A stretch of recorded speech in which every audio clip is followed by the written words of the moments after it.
You're now live. Are we? Okay,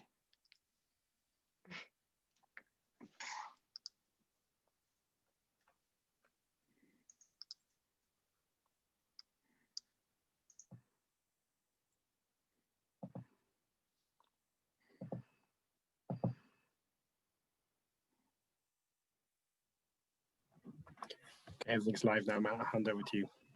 Perfect. Thanks, Dale. Hi, guys. Thank you for joining us today. For those of you who don't know who I am, my name is Matthew Casson. I'm an investment manager at Brewin Dolphin.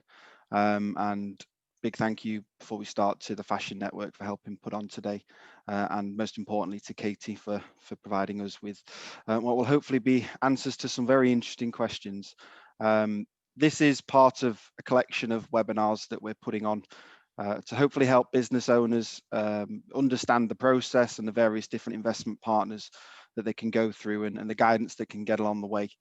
So that's a little bit from me. I'm going to hand over to Katie now just to do a quick intro. Thanks, Matt. Hi, everyone. Thanks very much for taking time out of your day to chat with Matt and I. And thanks also to the Fashion Network. So yeah, I'm an investor with Forward Partners based out of London. My background has been in venture capital.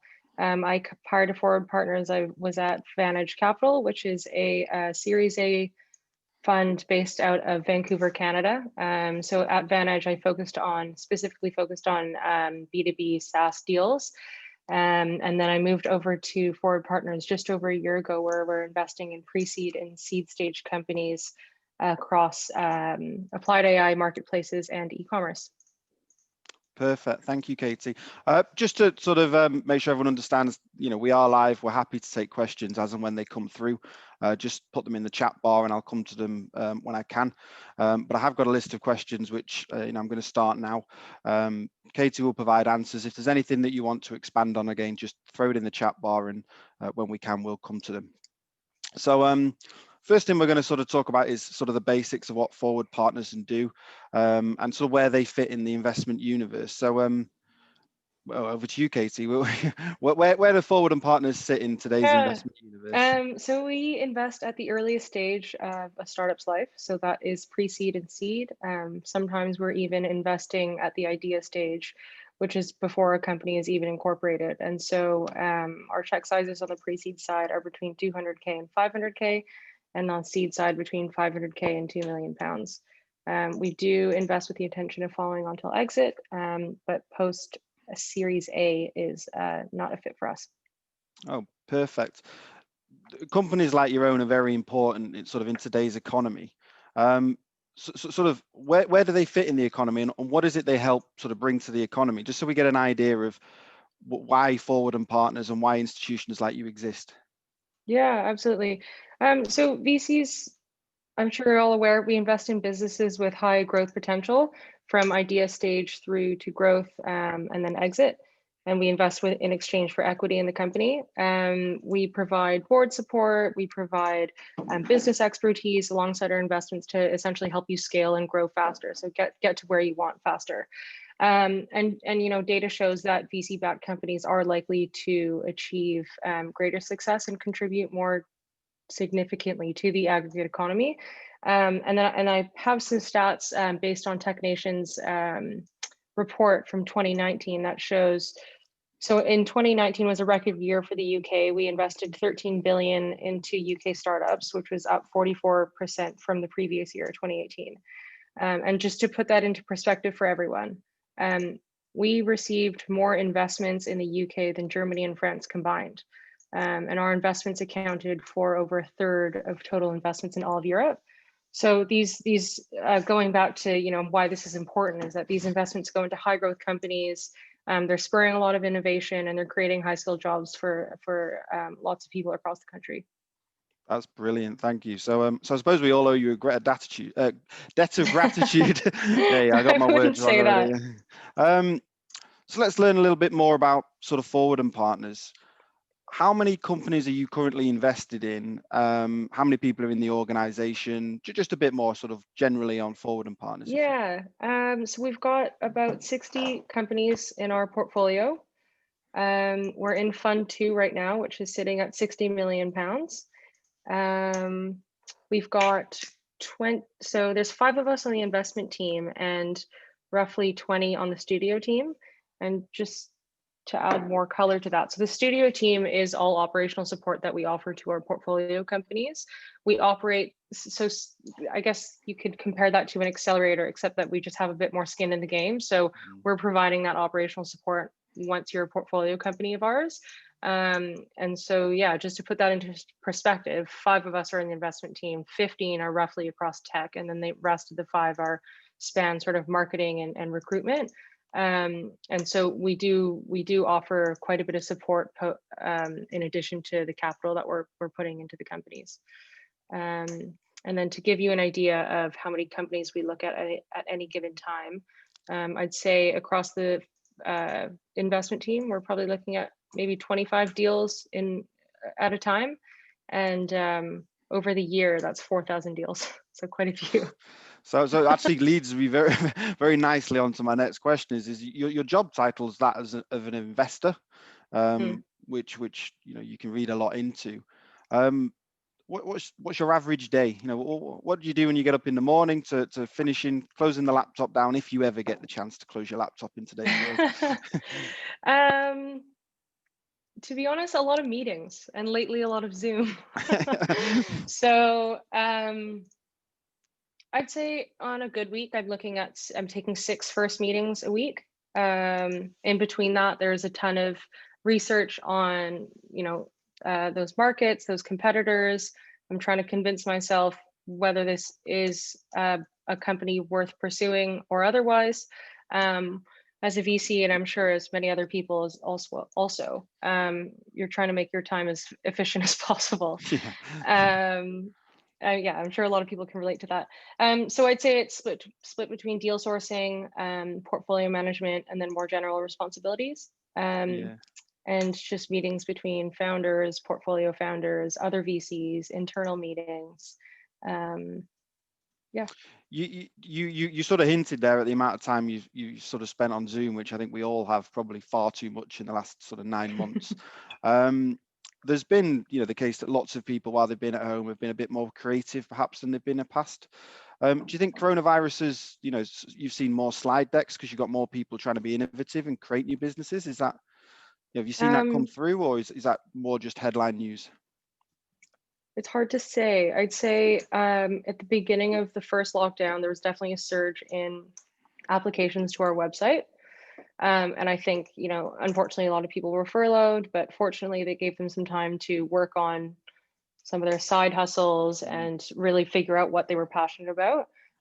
So we did see a surge in applications at the beginning of lockdown. I'd say that tapered off a little bit by the end of it, but that could be also due to sort of a seasonal low in August. So I'm not quite sure. And then now it just seems to normalize a little bit. Okay, it's interesting because obviously it affects all of us, and we would like to know what happens in sort of different industries. One of the things that we did, in the previous seminar with James, and one thing I'm, hopefully you can sort of add to is this sort of understanding that if I own my own business, there's obviously plenty of opportunities for me to find investment.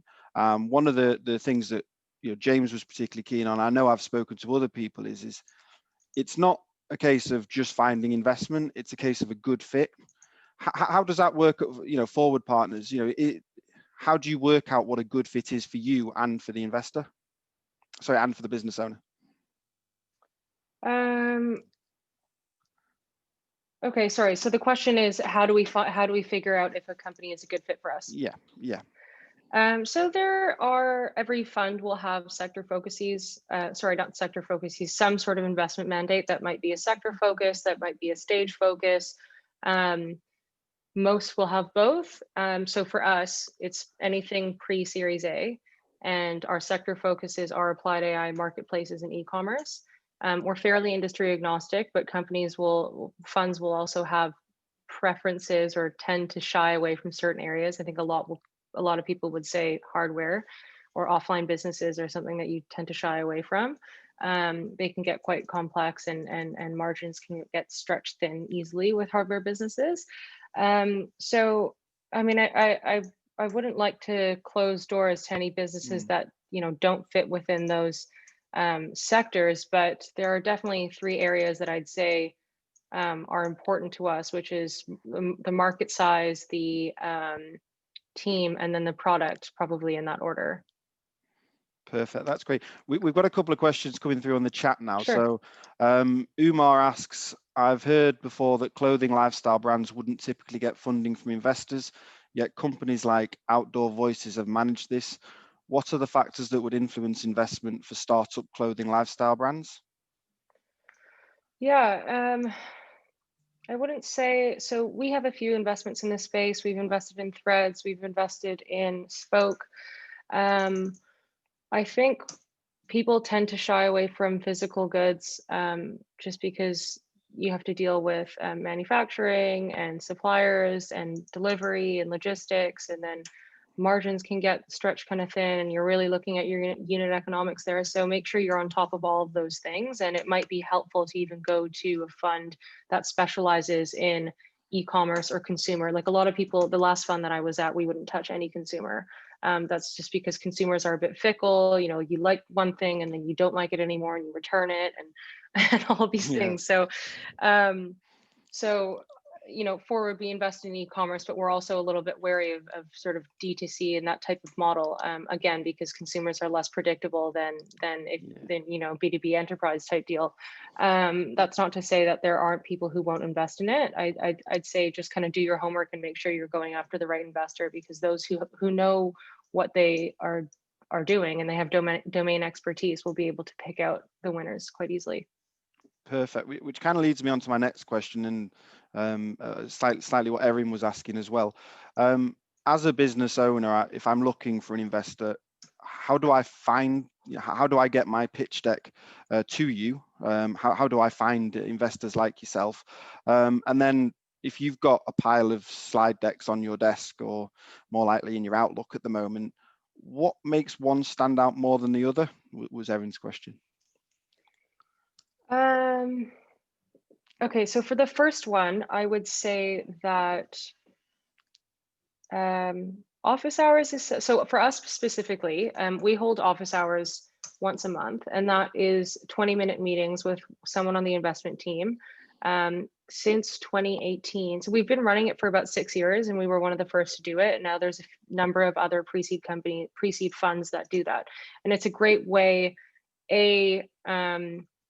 it's a great way to get, because everyone will have heard that you need a warm intro, but that's just not realistic for a lot of people. Like a lot of people don't have the ability to get a warm introduction to a VC. So office hours is a great way of sort of breaking down that barrier. And then it's also a great way for us to reach you know, more a diverse background of founders, people who might not have access to VCs, and frankly, now that everything is virtual, we can meet people that are all over, not just those who live in and around London. So those are 20-minute meetings with someone from the investment team. Since 2018, we've seen 4,000 companies apply to office hours. And we, on average, we're seeing about 120 applications come through a month, and we take in roughly 20 meetings per month. So that's a great way to get a quick session with us. Also, if you apply directly on our website, if you're a seed company, we do respond. We read and respond to every single application that comes through, which I can tell you is not very common in the VC world. So yeah, going back to your question about my day-to-day, there's a good chunk that goes through going through those applications, which is fun actually for me. It's interesting, isn't it? Because obviously you're obviously time constrained, and you know, you've obviously got a finite pot that you're looking for these companies. So if the investors manage to find you, first of all, well done. They've got, you know, they managed to get in front of you for those 20 minutes.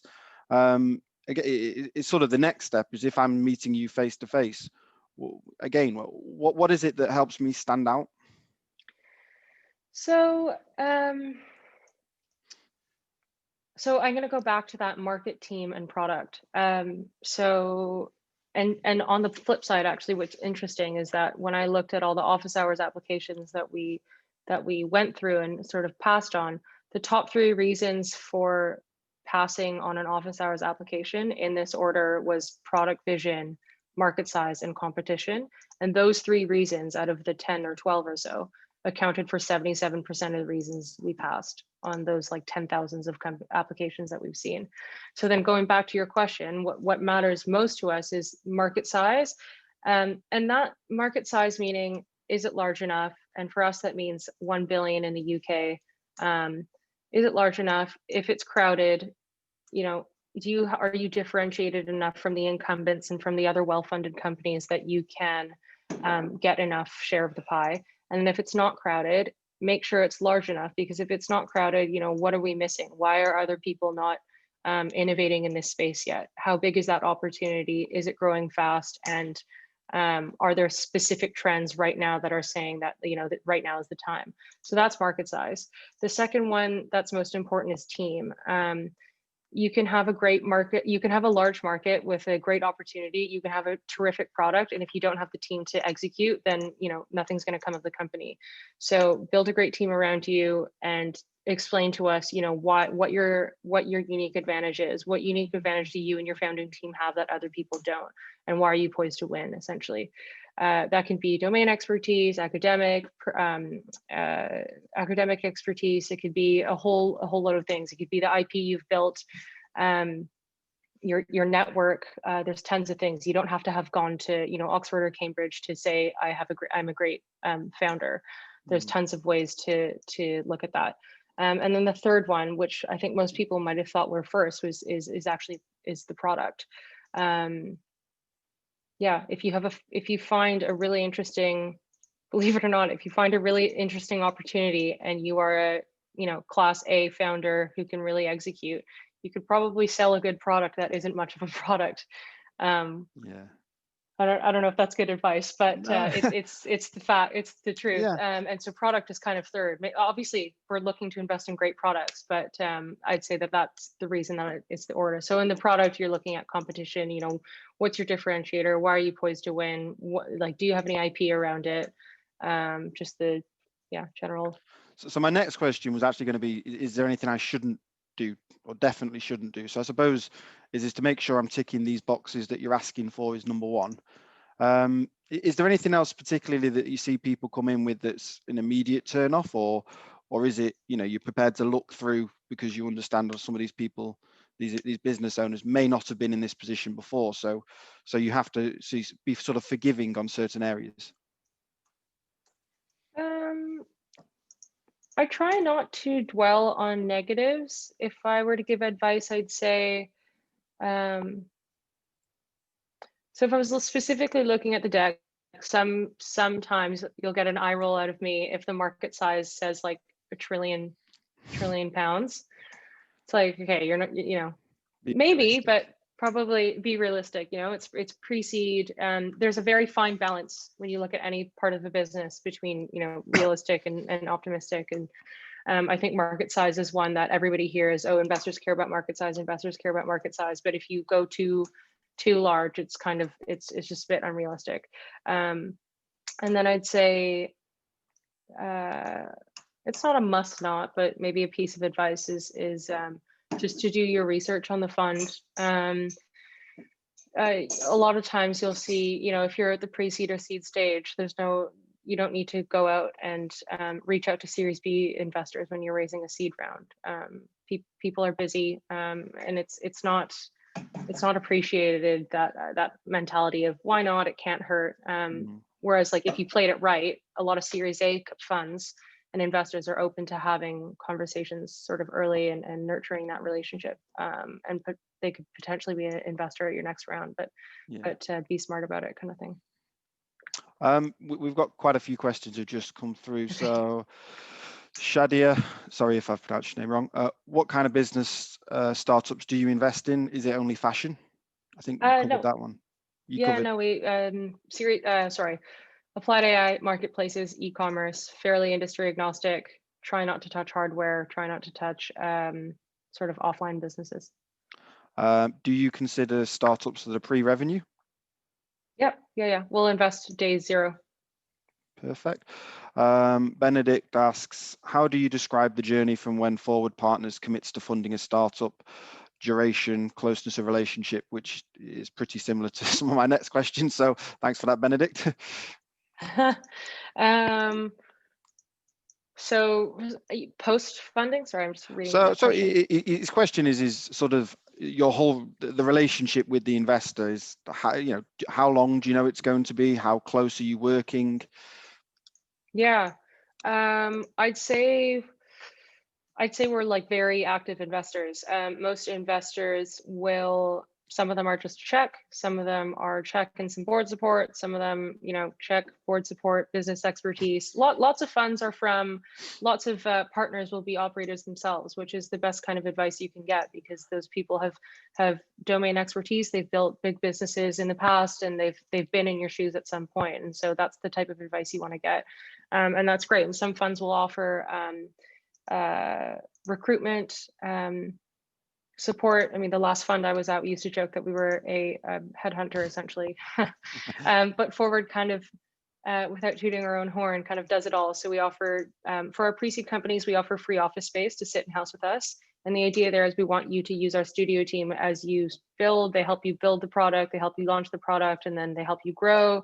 And then as you sort of grow from our Forward rings and get your own office space, our seed companies tend to use us more on a project by project basis. So Patch, for example, is a D2C plant delivery company, and they grew enormously over the first lockdown because everybody was working from home. They thought, I'm going to get some plants, make the place all nice, and they were just growing like too quick for the team that they had on board. So a few of our developers joined on board and started building out some of the web apps and stuff like that. And so we're really there for not just the, I guess, business expertise and board support and checks that we write. We're also there to support you from a product standpoint, marketing standpoint. I think that's a really good example of what you said before, which is you consider yourself to be not an accelerator, but the ability to help them in the way an accelerator can as well. So it's more of a holistic approach, everything under one roof almost. Yeah, exactly. We've now got a few more questions. Stephen asks, how do you work out valuations? Is there a particular way, or is it that there's more to it than just spreadsheets, I suppose, is probably his answer there. And will you invest in pre-seed with other SEIS, EIS angels? Is there a blend of investors that you look for, I suppose, is that question. Okay, the latter question is easy for me to answer. That's easy. So we are not an SEIS EIS fund. We have one investor, and that's BlackRock, and so we don't have any angels within our fund. We are happy to, we typically invest alongside angels at the pre-seed stage, and in the seed stage, we lead, we syndicate, we do all of that. So yes to that question. And then the former question,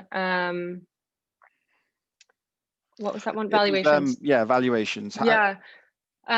So we could be here all day, but I'll keep it short and simple. So there are multiple ways of valuing a company. At the Series A sort of early stage, you're looking at, it's a bit of it's a revenue multiple. It could be comparables. It could be market multiples. It could be a discounted cash flow. When you're at sort of growth stage and later, a lot of the valuation has a lot to do with your cash flow, historicals, how you've been performing, and what that would look like in the future. At the Series A stage, it's a little bit more, do you have IP? What kind of founders are you backing? Are you a repeat entrepreneur? All these things that come into play when you only have, sub 1 million in ARR. Now, when you look at us, we're at the pre-seed stage and the seed stage where you're pre-revenue, potentially pre-product. There really isn't any data that we can go off of. So it's really difficult. So sorry, the really boring and true answer is it's actually a math equation of, we want to make sure if we're investing X amount, we're getting a percentage that makes sense for our time. It's quite a hard question to ask over a webinar, and I imagine if I was a business owner, it's it's something I need to be wary of going into you is that, I think you said before, if your market's worth $1 trillion or you're overvaluing your business, there probably needs to be some sort of work, going into that before coming into you, so that, again, it comes back to that realistic, that pitch deck that actually gives a bit of realism to both you and your industry. Yeah, I'd say maybe something that's helpful, worth noting, is like anything worth under 10% is just not really worth our time. I mean, we have 8 to 10 investments to make a year, and if we own less than 10, it's just not really worth our time. Pre-seed and seed funds are probably looking anywhere between 15 and sort of 25, 30%. Benedict then asks again, thank you for your questions, Benedict. Do you usually give feedback when you pass, even when you pass on them to present during office hours? Basically, do you give feedback on people who present to you? Yes, and I hope that most investors do. And if they don't, you should, if you've had a meeting with them, it's like certainly okay to ask for more feedback. They should be willing to help. For our office hours companies that apply, you get a little one-liner of the main reason we passed. I'm sorry, that's the best we could do. Lots of people don't respond. No, that's good though. And again, from my little knowledge of it, just because you've been rejected one part of your business evolution doesn't mean you'll be rejected later on. So having that knowledge and any sort of feedback will only help your business in the long run. Exactly. So why wouldn't you, at least go and ask for it? Stephen then asks, talking about the team of the business that has come in, do you invest in sole founders with a team behind them as opposed to a founding team of 2 or 3 members? Yeah, we have no preference. We've invested in solo founders, 2, 3. Robin asked a very similar question. What is the importance of having a co-founder? I suppose the importance is probably a slightly different question. Is it harder for individuals? Do you find that people who sole founders have a harder time than a team of people or co-founders? Is there that team aspect? Does it help? So this is just a gut feel, but I'd imagine it is a lot harder as a solo founder. That doesn't mean go out and find one. I think if we are investing in a solo founder, I mean, we're a tech fund, I'd imagine that solo founder would have to be technical or have brought somebody in as a CTO or whatnot that is technical and can speak to that side of the business. Yeah,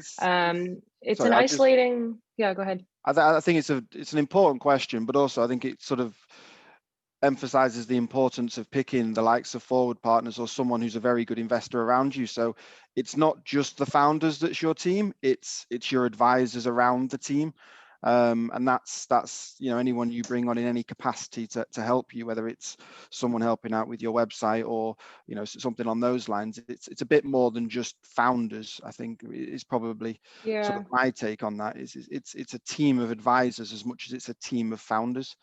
Yeah, exactly.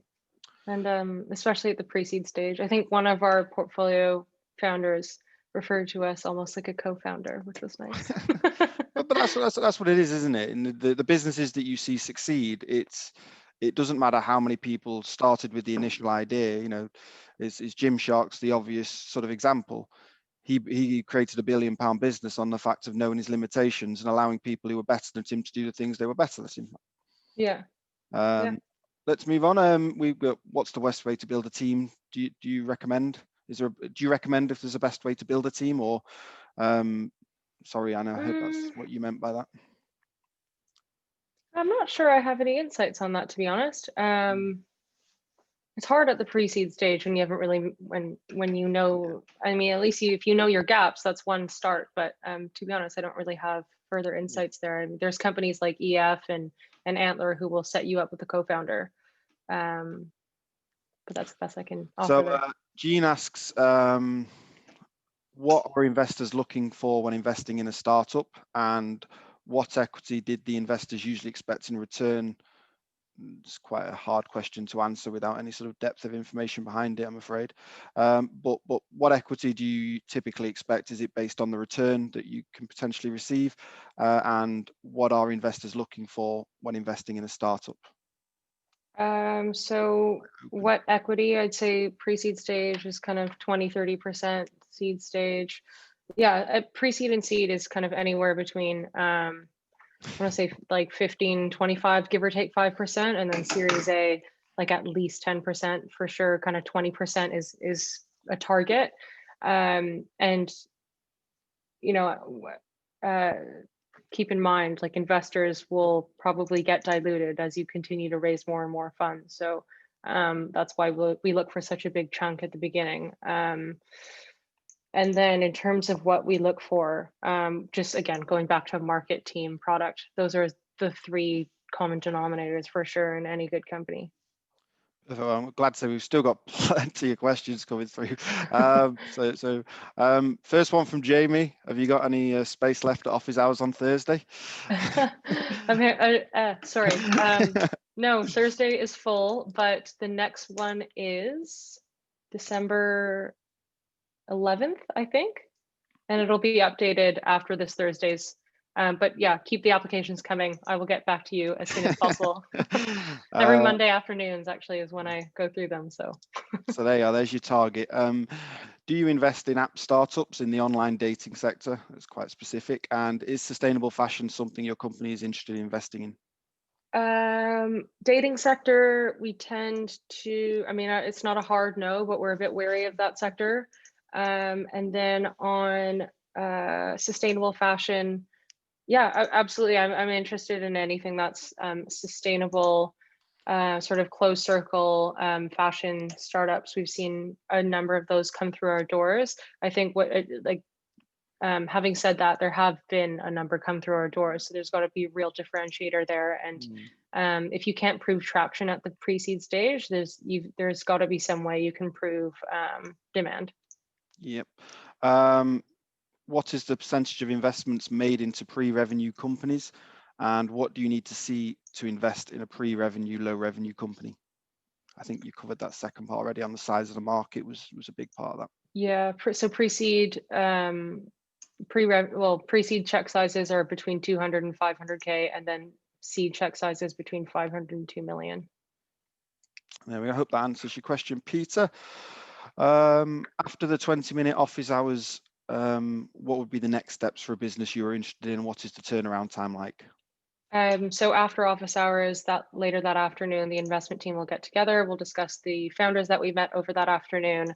And if we're interested, we might ask you to send over a deck, and we'll book you in for a proper 1-hour meeting. And then you would just enter the pipeline. Perfect. Is there an amount of money you expect a founder to have been to have committed personally? Is that an important factor? No. Another one from Stephen. How long does it take from initial interest to having the funds available? I want the money now. Yeah, I know.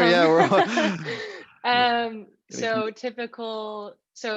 Our typical process is 3 main meetings. So the one with the lead investor, the second one with Matt Bradley, who's the head of our investment team or partner of our investment team, and then the third one with Nick Brisburn, who's our managing partner. In between those meetings, we and most VC firms will have the Monday morning meetings, and that's where we discuss all the deals. So it'll go first meeting, and then you discuss with the rest of the team. Second meeting with Matt, discuss with the rest of the team. Third meeting with Nick, discuss with the rest of the team. And if there's still interest on both ends, we try and get to terms within about 30 days from the first meeting to terms. So yeah, 30 days is quite quick. I've seen other VC firms do about 3 months. So. Yeah. I can confirm that. Vered asks, again, apologies if I've pronounced that incorrectly. If I have a great product, great marketplace, but no team, what should I do? So I suppose this is the stage. If we talked about having that team together eventually, whether it's just founders and people within the business and then the advisors on top, if we're going going back in time and starting from scratch, how would you recommend people build that team out and the advisors as well?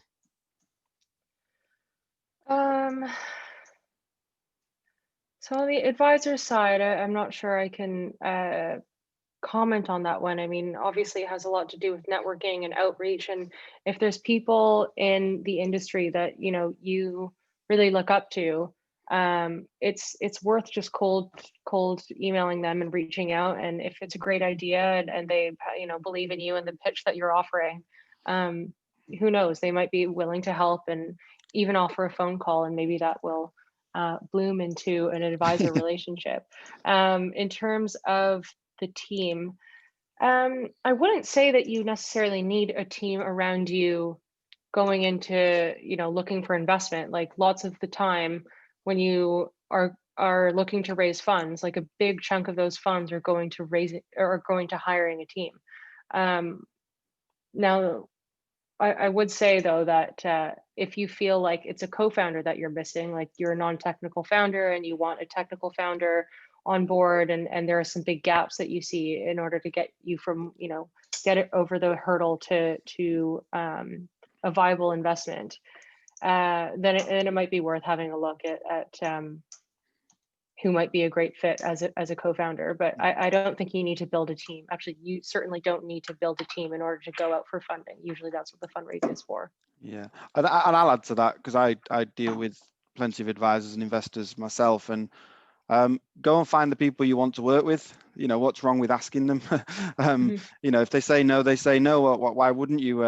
You know, if you find someone you think is a good fit for you, then put yourself and give yourself the best chance you can to get them on board. If you, especially, you know, if you're at an early stage, and they could ask kudos to when you do go to actually a pitch day.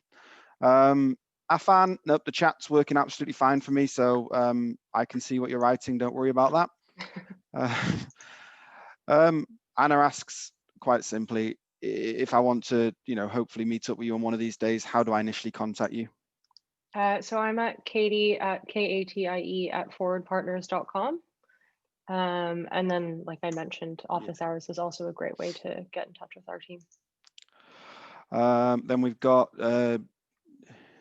do we need a super duper robust business model, or is that'd be very nice, very rare, I imagine, or a projected idea good enough?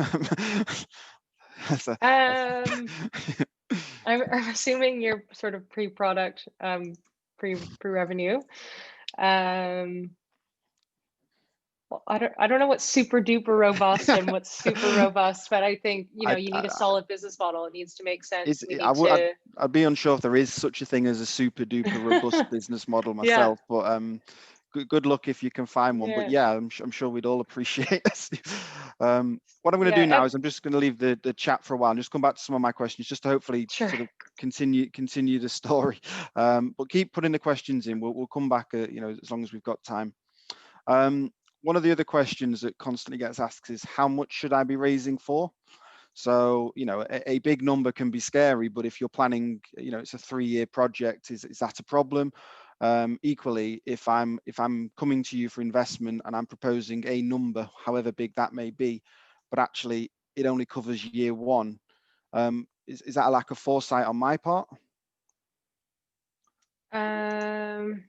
So I'd say, well, it's obviously highly subjective to the company that's raising. I'd say if you, I don't know, I would have said if you can never raise too much, especially at the early stage, because you're always going to need to raise more. Though I'd be careful about how much equity you're going to give away. And I don't know, the way you phrased it, it's like an enormous amount could be, could turn you off a bit. But as long as you have the data to back why you need to raise that much, like that you can't just, you know, put a finger in the air and figure out, okay, I want to raise £2 million. Like there has to be some backing towards it. We have to know how much runway that's giving you. Say it should give you at least 12 months runway. So say 12 to 18, 12 to 24 months runway. At the end of that runway, like where do you plan where do you think the business is going to be? Are you going to be at $1 million in ARR? Are you going to have 100 customers? You can have 1,000 customers. What's your burn rate?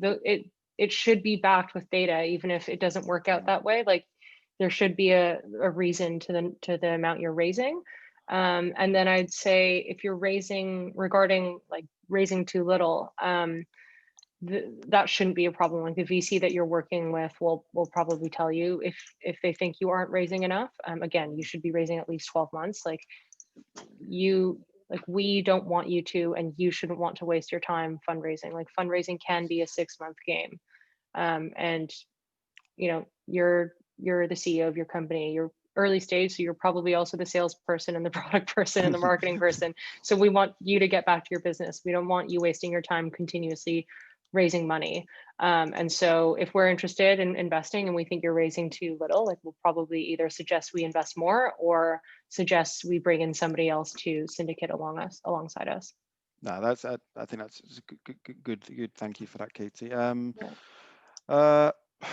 Emily asks, do you expect a rough percentage increase, and over roughly how many years? Is there a sort of percentage per year you expect? I think you mentioned this at the start. Broadly speaking, what sort of returns do you expect from a business, I suppose? So what returns? So percentage wise, like, that should invest, if you have pro rata rights, the investors on your cap table will have the option to invest up to, so say we own 15% of the business and you're raising your next Series A round. If we don't invest, the new investors will dilute our percentage. So we'll have less than 15%. But if we have pro rata rights, we should have the option to invest whatever amount allows us to keep that 15%. Yeah. So that answers the first part of the question. The second part of the question is what returns. So this is actually really important. A lot of people don't know it. A lot of people know that VCs want to 10x their investment, but they don't understand why. And it's a big reason to why market size matters so much. So we want to 10x our investment because in a typical fund, 20% of your portfolio will make back 80% of your entire returns. So we need a winner. We need to make sure that we're investing in somebody that can make back the entire fund. So for us, for example, if our fund is 60 million pounds, if we own 10% of your business, we'd need to see you exit your company for 600 million pounds for us to make our fund back. So every time we look at a business, we're thinking, can this exit for 600 million pounds? And if it can't, then it's one that we can't take too seriously in terms of an investment. Perfect, thank you. Afan, thanks for your question. One of the ways, and it gives me a chance to plug the board you can't afford that I work on with the Fashion Network. If you send your slide deck or contact Dale at the Fashion Network, we run a sort of advisor/investment days, and we're happy to speak to anybody, and we try and build boards that hopefully, if don't get investment, at least they will provide you with advice to get investment in the future. So that's probably a good starting point, is to contact Dale, and then anything over and above and beyond that, we can help you with from then on. Sorry if I missed your question before as well. What if you have to train people to get onto your team? Well, I think that ideally you want someone who plugs the gaps. If we're looking for those returns and you get bringing investors on board, it's all about the timeframes, I suppose, that you agree with your investors, rather than you can't obviously be starting from scratch in some areas. Stephen, I think you may have said this already. Pre-seed stage percentages you mentioned, what's the average amount of investment? Between 200 and 500K for pre-seed and 502 million for seed. Is it possible to repeat your email? Don't worry, Erin, we'll cover all that off again at the end. Here's one from Josh. Hi, Josh. What company in your portfolio are you most excited about right now and why? That's a good one. Oh, you're putting me on the spot. I know, yeah.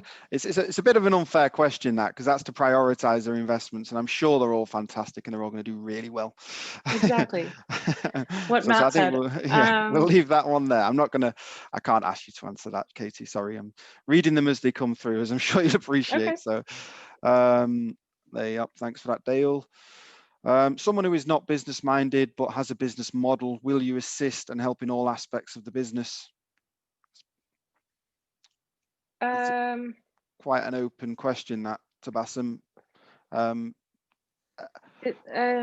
I don't know. think- That's a tough one. I think it comes back to, if you look at the sort of accelerator models out there, it's a case of understanding where you are in sort of your evolution. People will happily help you out when they can and in the right way, as long as they know that you know where the gaps are. So yeah, it's quite an open question, that. I'd say so. What we do actually, this might be it's an internal process that we do, but when we are evaluating a company, we do actually score founders on a matrix, and that's two matrices. One is on sort of personality, and then the other one is on skill set. And so skill set, there's obviously, how technical are they, how's their network, and what's their entrepreneurial flair is one of them, business mindset, growth mindset. And then the personality, it's like just as important. It's things like, are you willing to, can you have hard conversations, confidence, there's a whole range of them. But that just goes to show that it's not one or two things that matter. It's not like, okay, that guy can code, or, she's run a business in the past. There's a few things. And so I'd say, if we were to invest in you, absolutely, we would help out with, we'd help out with those aspects of the business. But first, you got to get yourself into the door and get an investment from us. And then at that point, of course, we're absolutely happy to help with everything. Peter asks, what makes a market size investable enough? It's quite subjective and industry specific, I imagine, but yeah. Do you prefer a bottom-up approach to calculating market size? Yeah, I think like top down and bottom up, but I take the bottom up one a little bit more seriously. But it's still a large speculation. As long as you can get to £1 billion in the UK, it's worth a chat, I'd say. Question from Benedict about exits. Do you prefer to fund companies with a projected exit in 3 to 5 years? Or is I wouldn't say a preference. We invest at the very early stages. Sometimes we're incorporating companies, so it's hard to say, you have to exit within 3 years. I think that's like almost quite unreasonable. But it is worth noting that most fund structures have a 10-year vintage, meaning they have 10 years to exit the companies and liquidate the companies in their portfolio. So that's actually a good question to ask investors is just asking them, where are you in your fund's life cycle? If you're in year 1 out of 10, then you've got 9 years to exit. If you're in, year 8 out of 10, then you've got 2 years to take that investment and then exit for your investors. So that's an important question that you could ask your investors, potential investors. It is a nice one. You've had some testing ones. How did you become an investor? How did you get into your current role? I was, I don't know. There's not a ton of there's not a ton of venture capital firms in Canada. Vantage Capital's 300 million assets under management. We are the largest.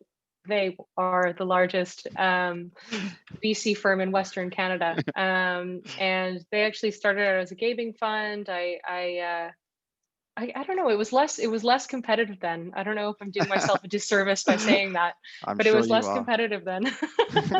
And I just joined out of interest. I've always had an interest in tech and passion for everything that's going on around the tech world, and things were picking up. At that time, I was still explaining to people what VC was when they asked what I did. So, well, yeah. That's interesting. Thank you for that. Office space, additional assistance, resources, are these part of the investment or an additional cost build? Free office space to pre-seed founders, although I'm not sure how that will pan out going forward, to be honest. Yeah. And then just to clarify, so the studio team, the operational support that we offer, that is priced out of, it's per head per day, and that's not priced out of equity. It's just because every company's needs differ from one another, and they differ, even on the day-to-day. You might need a designer for a week, but you probably don't need a designer full-time for, however long. So that is per head per day, and it's the price is heavily subsidized by our fund. We're not looking to, make money off of our founders, have like a whole side business Yeah. of overcharging our founders. That's not really the idea. The idea is to bring together a whole load of like really talented people who've built tons of products before, and give them access to free seed founders who might not have access to top talent, whether that's because of their network or because, you know, they might not have the funds for it. So we're really trying to, in a way, democratize that access to our portfolio. And do you invest in companies outside of the UK? Unfortunately, not only in the UK, and that's just because we work so closely with our companies, so it makes sense for us to be physically close to them. I don't know. Oh, here we go. So must the entire team be full-time, or is it accepted if the main founder is full-time on the startup?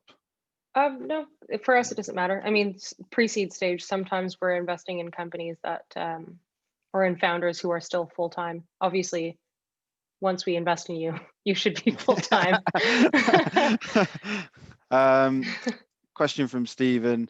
Obviously, if you're trying to build that sort of accelerator vibe with all the companies you've got, do you network your founders? You know, do they get on well? Yeah, absolutely. We have a forward and friends Slack channel. And so, yeah, we try and connect the founders with one another. It's a bit of a startup vibe in the office when the office is open, which is nice. And it's a change from sort of corporate type of VC style environments. And yeah, we try and open up our networks as often as we can. Nico asks, sort of on that companies outside of the UK, similar sort of thing. If the company's UK based, but the owners are living elsewhere. So yeah, actually, yeah, it's good for me to clarify. So we are looking to invest in companies who have at least, you know, some of their management in the UK. We work closely with our founders, so we want to be physically close to them. It's a little bit flexible, but it's definitely preferred that the headquarters and management are in the UK. And do you still have relationships with those companies that you have exited? You know, once they've gone, you know, you're still in touch with them? Yeah, absolutely. I think VC is obviously a long game, and we are all looking to have long-standing relationships with our founders. And I think best case scenario is you go off, exit, and, you know, start another company with us in mind as your next first investor.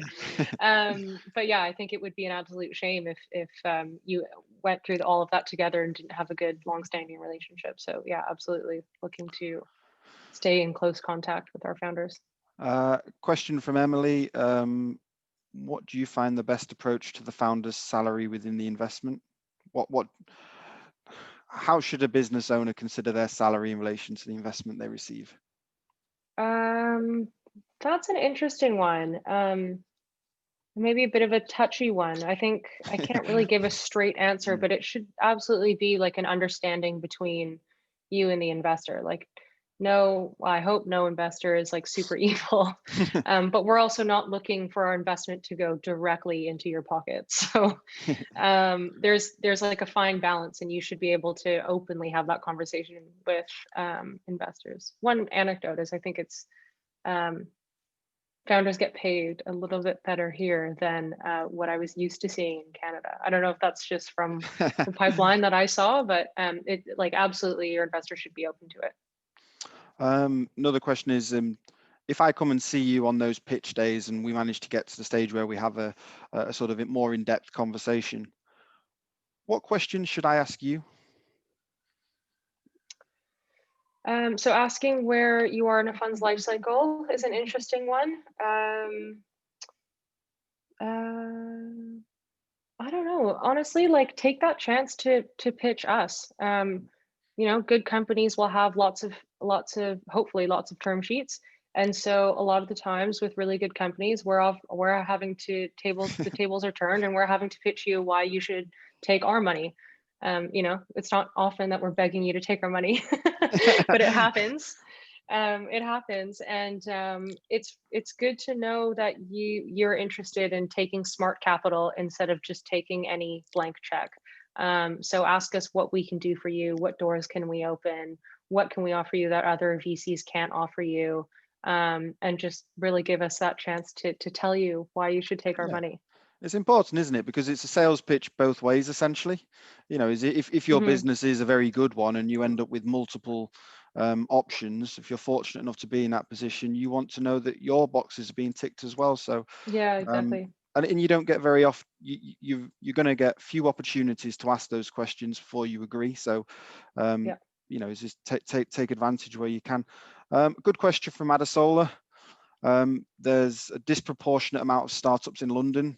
Does Forward work actively on a pipeline outside of London? You know, well, that's the question, really.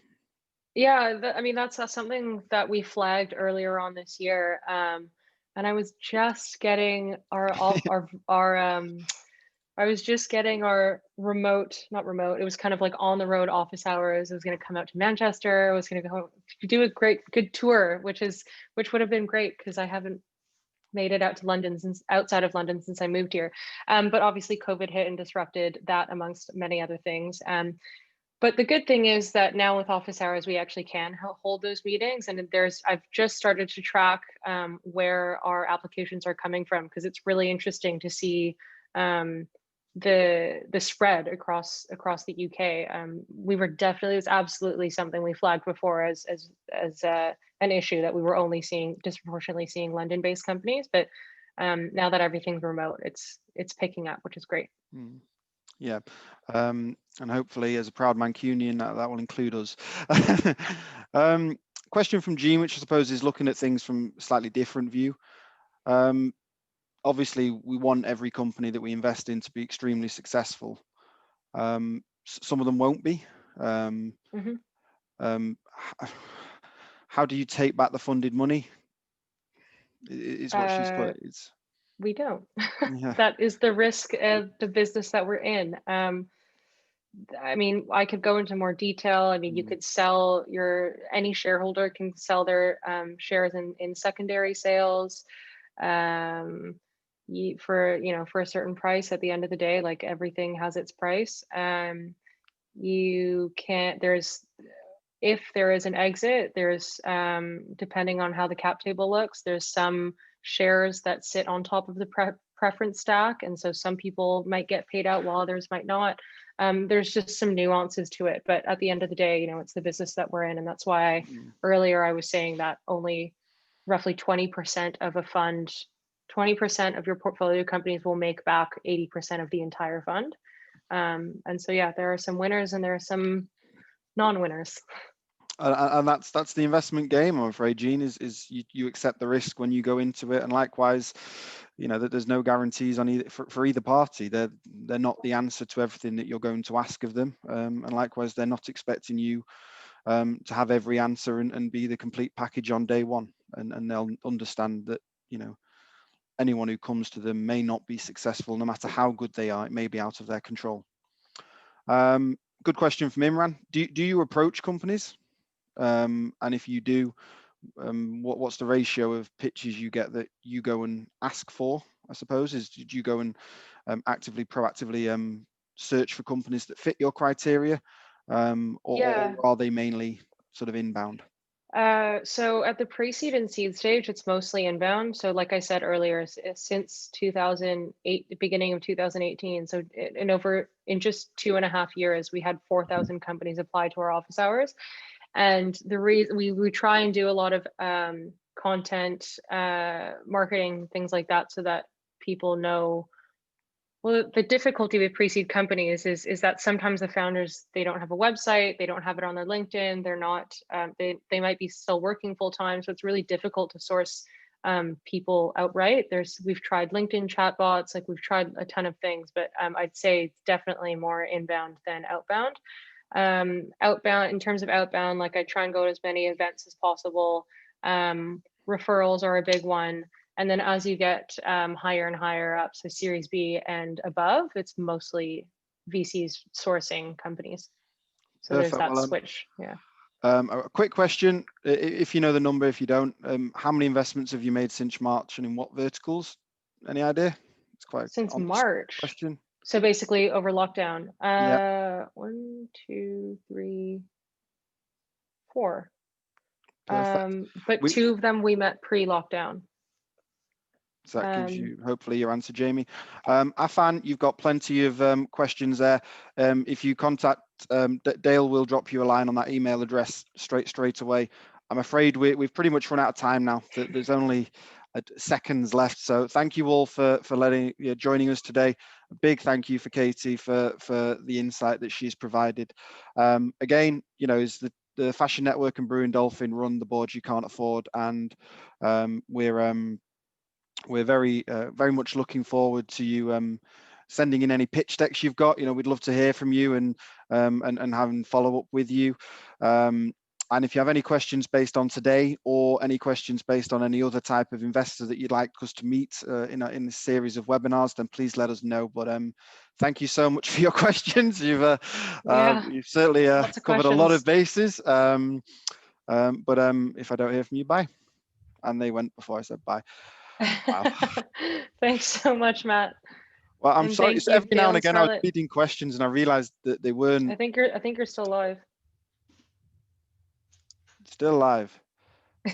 Wow. Well, there we go. Thanks, guys.